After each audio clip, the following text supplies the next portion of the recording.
Hello everyone, back again doing some more, just some random talking videos and whatnot. At least that's the idea.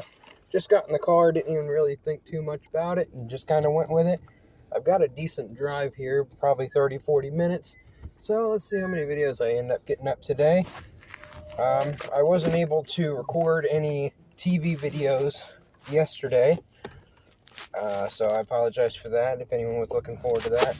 Should be coming soon. I'm going over to somewhere where hopefully, if it's quiet enough and I can focus, I'll get some interesting video content of actually recording the screen and so forth, and maybe putting some background noise on it, non-copyright type stuff, and kind of making some, whether it be comedy or informative or, you know, something. It's some kind of entertainment that's going to be pretty good, based on many different topics. Just depends on how long I have and such. So we shall see.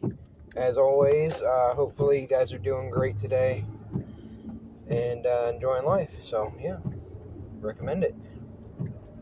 And I don't think I've got anything saved on my camera here, so I should be good to record at least one way. Pretty much a straight shot here. Got to get to the road, and then I can go straight all the way with all the bumps and curves. I mean, not necessarily a straight shot per se, but it's more or less a straight shot. You kind of make a couple turns and whatnot. So yeah, it's like 5:10 in the morning, something like that. Highly recommended to get out, get all your stuff done as quickly as possible before everyone else is out and you got everybody on each other's tails. So that's what I try to do. And today I've got a couple stops. Got to work all day, so got that going on. Get some plans set up for the future here. Some more work dates set up and so forth. So I'm looking forward to all that. I've been kind of just busy working so much I haven't necessarily thought a whole lot about what videos I want to do and so forth. I've been editing a lot of the characters on the WWE Day of Reckoning 2 game, where I was just thinking about it within the last day or two. I want to try to make the characters' movesets basically mirror their finishers. So I've been giving them a lot more submission moves, so you can get wins off submissions more than just, one or two maybe. And their moveset can do more moves that rely on power and submission, as opposed to maybe like high flying and striking and that type of stuff. I thought that made sense, because you're weakening the opponent down, and then after they're hurt, you can put them in a submission as your finisher. So you get 8 finishers and a momentum shift, which means a momentum shift is where you're about to lose and you do a momentum shift and they go into danger mode, which means you more or less always can get them to get the pinfall win there. I mean, it's almost like they don't move too much. So you have to watch out for that on Day of Reckoning 2. I think Day of Reckoning 1 has that as well. I've just been playing Day of Reckoning 1 for the first time in a long time, so I'm trying to remember for sure on that one. But you get multiple finishers, so you can do 8 different moves, and I always try to do different angles and different, top rope, running, grapple, striking, submission, a little bit of each, no matter what you're doing, and try to set up for the win there. And depending on the move, like the Stone Cold Stunner, you can do 3 times. There's the slap move, you can do that 4 times as long as you're quick and you pick them up. I don't know if it's like 30 seconds, but it's a decent amount of time where you want to get it set up where you're going to hit the move and it's going to finish the match, is the idea, of course. But you want to make sure that they're not really able to counter, and you get a finisher and then they put you in a submission hold or something, and you're stuck in a submission for 25-30 seconds, and then you wasted all your power. you build up to your charisma level. Your charisma builds up your finisher. And sometimes it takes 3 to 5 minutes maybe, depending on what you're doing. You want to do different moves and different taunts and whatnot, so you're not doing the exact same thing. It builds up your finisher, and then you can finish them all. I also tried to make them more realistic, where I'm not going to be having like the smallest guy be doing like the tombstone and the choke slam, the power bomb, all these moves, and I'll do like the big dudes will be doing those type moves, and they won't be doing necessarily the I don't know, the 619, I guess, even though that would be kind of hilarious. And I also very much went off of the amount of points that you get. You have to work your way to get to certain points, and then once you can get your character up to Arsenal 5 on everything, it means every move's unlocked. So I'm in the process of unlocking every move. I've got most of them done. And then I moved the attributes to what I thought would be kind of best for now to use, and basically the best for now to excuse me here, the best for now to for their move set. It's not the best yet, but it's pretty decent. Like I said, we're gonna have the high flyers be doing the high flying moves, the strikers doing the striking moves, the grapplers doing grappling moves, that type deal. And you try to focus on that. Pretty much every submission, high flying, etc., you can do different things from different angles and whatnot. So I definitely was keeping an eye on that. If I had an Arsenal 5, I pretty much almost 100% made them do the move that was an Arsenal 5. Excuse my door here. It wants to act up when I'm leaning on it. So that was very much kind of chalky there. I had to make a lot of people have the same move. And I'll probably switch them over time as they go, and we'll go from there. Hopefully you'll get to see some of those in action. I actually did base some of the moves based on characteristics and whatnot. Like I said, I wanted them to each have balanced moves where they had generally like some kind of striking or power move, a submission move, and a high flying move. I always try to do at least one of each of those. So you've got your big type finishing move. You can win hitting a power move type thing or a strike. You've got your flying move, and you got your submission move. I think those are pretty much staples that you have to do one of each. You end up doing, 2 to 3 of each. It's pretty cool. And you have different angles that you come from: the head, the arms, the legs, high flying, or the ropes, off the ropes running, that type deal. So I think I pretty much covered that, what I've been working on so far a little bit today. Let's see, what else do I have planned? I've got my Switch situation set up, my Nintendo Switch, where as long as I know where my games and stuff are, I can record on my TV. I haven't really had a lot of time to do it, and a lot of it, frankly, I've done so much, either period or in general, I've uploaded on different channels and whatnot. I'm hoping to get more out. I've got my Yu-Gi-Oh game that has mostly every card unlocked, I think. So I need to build some new decks on there, I think, edit some decks, even though I've got like 30. You only get like 30 decks available. It might seem like a lot, but not really, when there's hundreds and hundreds, if not thousands, of ideas for decks. And then you have to save it, and you have to write down your old deck so you don't lose it, that type deal. And I've got a lot of papers to look through. So I've got a lot of ideas on paper. If I ever come across those, I put those aside and I go, okay, this is what I work on, type deal. And I obviously have a bunch of memory cards for the GameCube. So I'm building up all the characters, and I'm trying to do a little bit of the story modes at a time and unlock some stuff.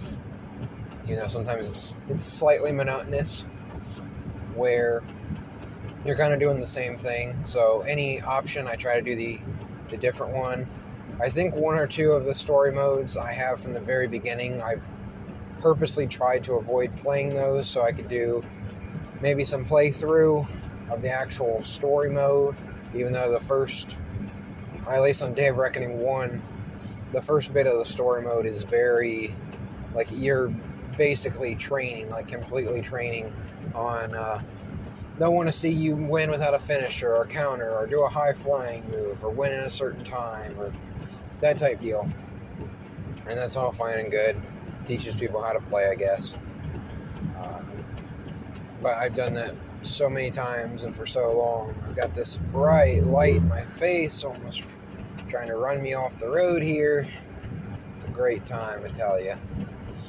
So that's just, you know, the beginning part of the Day of Reckoning 2 thing.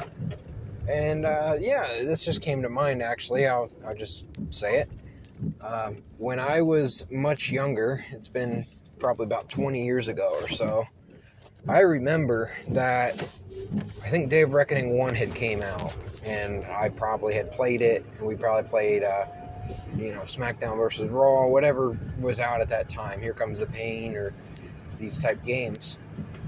And I had a person and we were both we wrote down all the characters, all the wrestlers that we could think of, all the moves, all the different things, and we actually sent it into the headquarters to, I don't know if it was THQ or if it was Ukes, or it was one of these big places. We ended up mailing that in.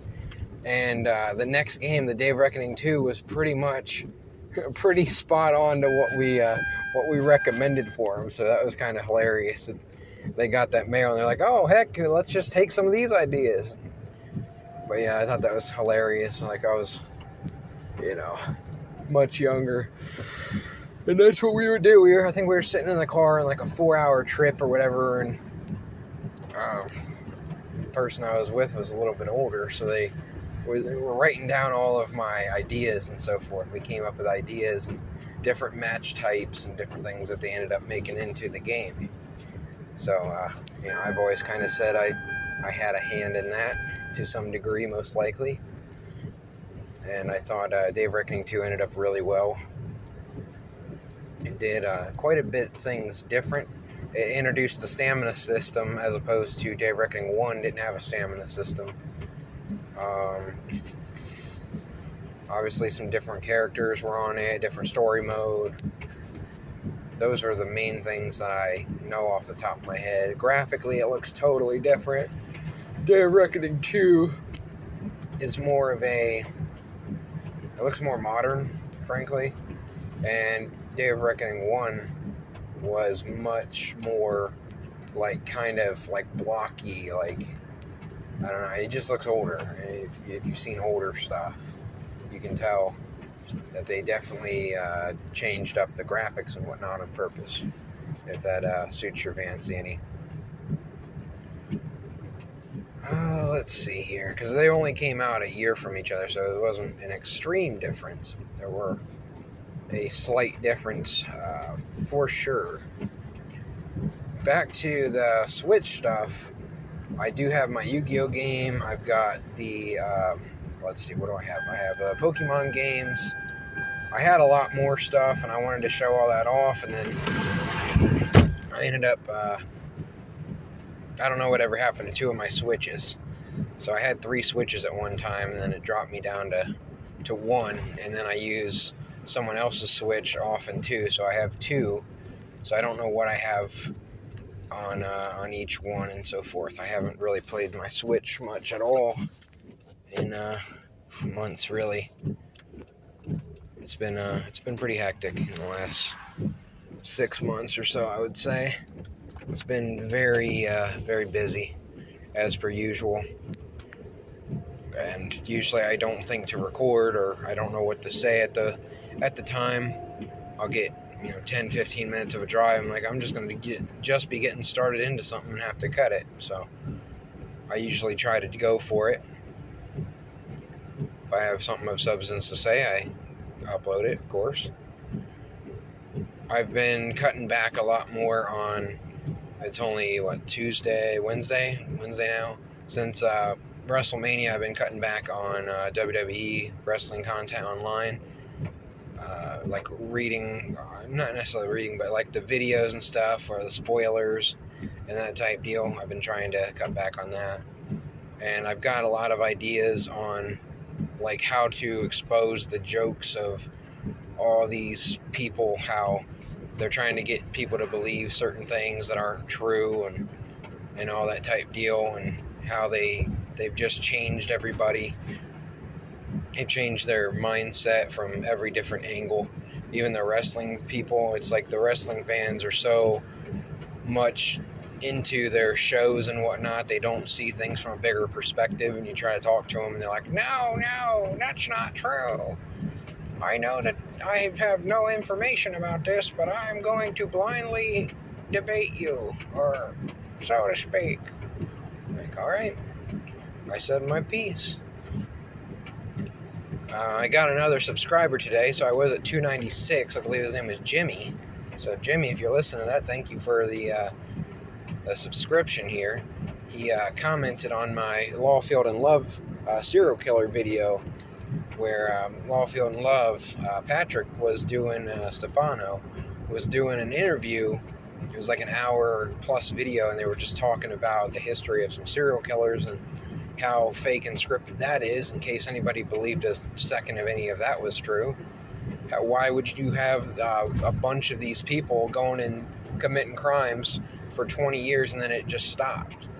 You know, people don't talk about the connections to how a lot of them were related and in the same area and knew each other most likely. Most of them came from the military. They were protected by the police and government. You know, you had people that were meeting the presidents and whatnot. I believe it was Dahmer met the president at the time and was showing off about that. And then he went to the military, and he was doing awful things to people in the military. And, you know, you go into how you program someone's mind and whatnot to do what you want them to do. It's not exactly hard to see how this stuff's possible and how it's done. But they had their 20-year scare or whatever. They got done with that, and then they turned the new scary person isn't going around taking people out. It's more one event, of course, so to speak, with the bangs. And then the bangs, they want to take the bangs away from people. And obviously that's so you can't live your own life, and you can't go out and get your own resources. You can't go against the system, so to speak. I'm really tiptoeing around a lot of different words for the rhythm of Gore, of Al Gore. Yeah, the Al Gore. Yeah, Al Gore. I remember him. Yale Skull and Bones, I do believe. When he was playing his role as, cousins with Bush or whatever, and then they were running both as president back in the day. I remember back in like second grade, I heard stuff about these people, and it sounded crazy going back 10 years maybe, but now it doesn't sound so crazy. You know, not going to say it, but I definitely heard some awful things that people probably were on to at the time. So, and then they even taught us in like second grade to vote and whatnot. It was actually embarrassing. It was really embarrassing. I think it was Al Gore around that time. 422, 420. Okay, that's later. That's fine. So I'm approaching my destination here. I do have some Wi-Fi at home. Usually I am looping videos to get a certain guy. Well, he likes the phone, so he's the call. He rises. When he wakes out of bed, he rises up. Yeah, that guy. He does a lot of pretty cool videos. I highly recommend checking him out. But you have to loop those videos on multiple channels, so we're good to go for when the channel disappears, of course. The Al Gore rhythm of Al Gore doesn't shut anything down, because it's not actual people doing it. It's just how they program the computer. Don't say certain words or you're going to get suspended, you know. Suspenders. You're going to wear suspenders, you know. Those things that hold up your pants. Those were back in the day. I haven't seen those too much. I did see one guy wearing suspenders the other day. I hadn't seen those in a while. Yeah. So you get to keep your channel, you get to monetize, you get to make your own money, you get to get good information out. Yeah, I'm for that. I'm all for that. I don't monetize, of course, and never have. I don't really plan to. And somehow the rhythm doesn't like my content. Actually has gotten rid of a lot of my subscribers before. I've had where I can't upload certain things. I've had 2 strikes on my channel before. On my main channel, I think actually my main and my backup have both had 2 strikes before. And it wasn't even bad, like, content that was going against anything. So that just shows how messed up their rhythm of Al is. So, obviously, it's a big joke, and they don't want people to get information out. But that's just a basic struggle of some of the things that we deal with. And I should have been defrosting my window here. Oh, stop. So I don't even know how well the camera got. Might be able to see a little bit of something if you're so inclined to see what's going on here. I'm driving through some unknown territory here. Away from home. Don't get over here much at all. Being hours away and whatnot, you know. Make my trip and then take off again back to where I'm from and so forth. So yeah. See if this camera's even recording. It looks like it's recording. That's good. Yeah, guys, let me know what you think and whatnot in the comments section as per usual, and let me know if there's anything you want me to cover or look into, or any wrestling matches you want to see, or maybe try to make a character on the wrestling game, maybe a moveset. I'll come up with something original that's not just copy and pasted from someone else. I like to do my own thing. I don't want to copy someone else's stuff. I'm not real good at making the characters look like another person. I did make the Yami Yugi character on the one game, and it looks pretty decent, I guess. He's got like his hair and whatnot, the spiky hair. It was okay. It didn't turn out the worst thing ever. Someone else did it, so I copied it. Had to see what it would look like. Of course, like I said, I have multiple memory cards, so I couldn't even tell you what's on what memory card. Of course, I still have Pokemon Coliseum and XD to work on, as per usual. I'm sure on one of my channels I've done the post-game Coliseum mode. Or not Coliseum mode, but the Ore Coliseum on XD. That is torturous, we will say. That is a challenge. We definitely have trouble with that at times. You basically just spam protect an earthquake. You try to do what you can. You've got certain Pokemon doing their status moves, whether it's hurting you or helping themselves, or switching out when you're trying to set up on them.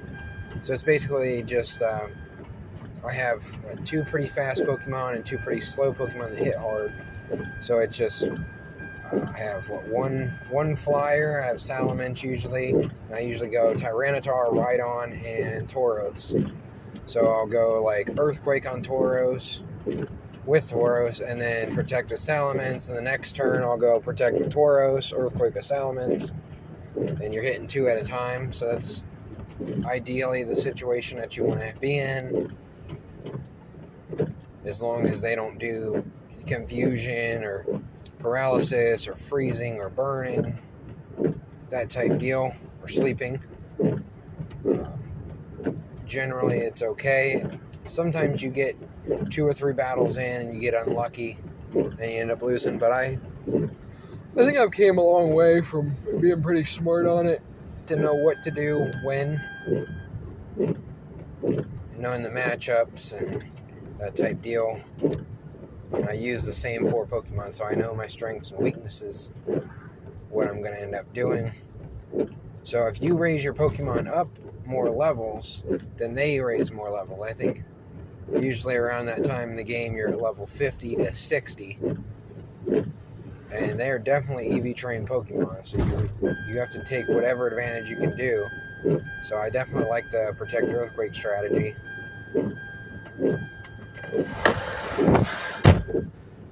Where, say they double team the Protector, they just wasted a turn and they just got hit with an Earthquake. That's going to do a lot of damage too, because I picked my stronger attackers to have Earthquake. Even though Earthquake's only 1 TM. So, excuse me.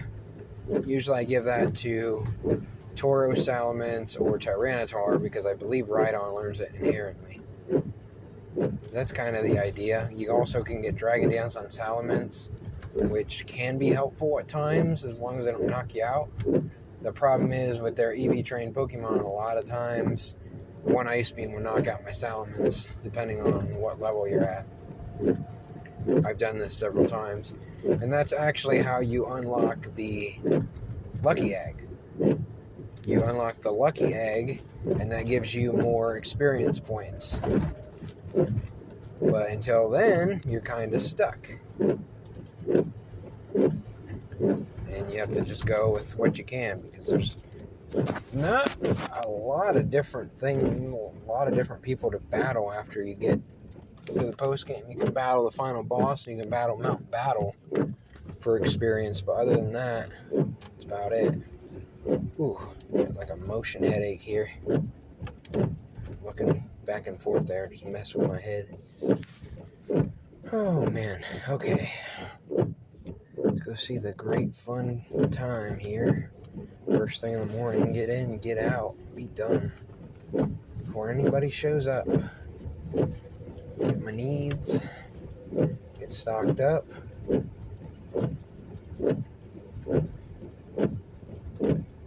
Yeah, I definitely like my team that I've used with Tauros, Rhydon, Salamence, and Tyranitar, which is a trade for, you have to trade for the Larvitar and build him up. Salamence you get late in the game, Rhydon you get late in the game, and then Salamence, Rhydon, Tauros, Rhydon, and Salamence you get in like the final area. And then Tyranitar, you get the Larvitar by trading, but before you get to the end of the game, you're not going to have a Tyranitar. So I pretty much kind of tried quitting on using him as much, unless I'm going to go out of my way to level him up big time, because he only gets to level 45 to 50, I think, by the end of the game. So unless you just want to go out of your way to spend extra time, you kind of have a Pupitar, and that's all fine and good. It's not fully done. It's not as high level as it could be. So usually I go with a different dark or rock type. A little trash. It's looking dark. It's just hard to see much. The only thing you see are these bright lights. People in there get them right in your face. It's like they have no consideration whatsoever. I turn my brights down at least when people are coming by me. Like, come on now.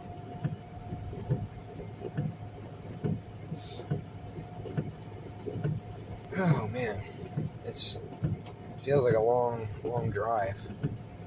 It's a decent drive. Done a lot longer. It seemed a lot easier too. It's with all the curvy road there, and once you get around this area, it's stop go. even without the people. So I try to just get my stuff done, avoid this stuff, and avoid this time, later in the day, because it's going to be way worse. So you can either choose it or you can set up for failure. I'm not setting up for failures. I don't like going out during the middle of the day. Anyways, I'm usually trying to work during those times. I'm either working or sleeping anyways during those times. Usually working, unless I'm working all night. Yep, that's the situation. I like walking at night. It's not a whole lot going on. Dark, you got room, you can see.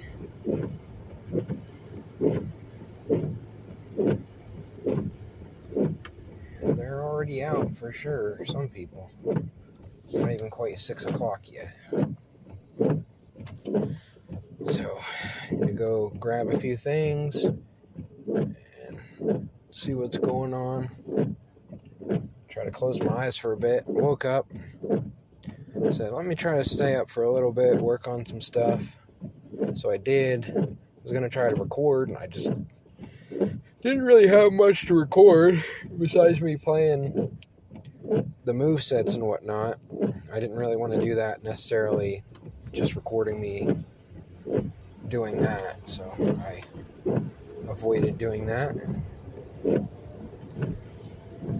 I can show those off in a short amount of time. I know some people like to sit through the longer videos and stuff as well.